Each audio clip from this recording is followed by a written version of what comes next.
Přátelé, my řečíme dál, před námi je další kategorie a tady na 4. místě taneční studio Hazard Jesenice a proč nestíhám autobus. Máme je tady,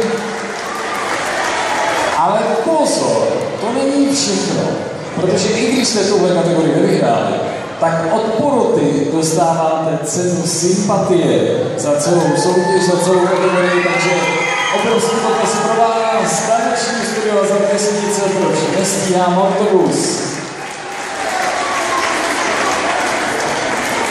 3. místo, taneční studio Backstage a co si to kouří.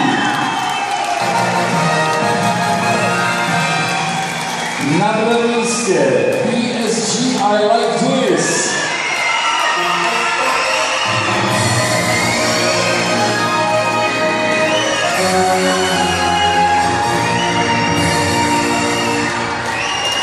A na 1. místě Fantasy DC Praha Robocop.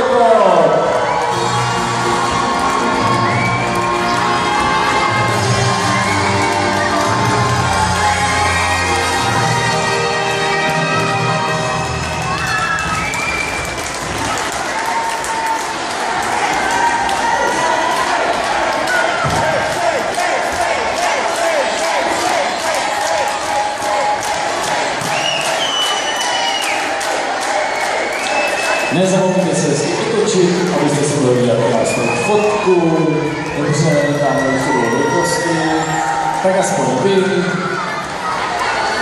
Fotíme 10, 9, 8,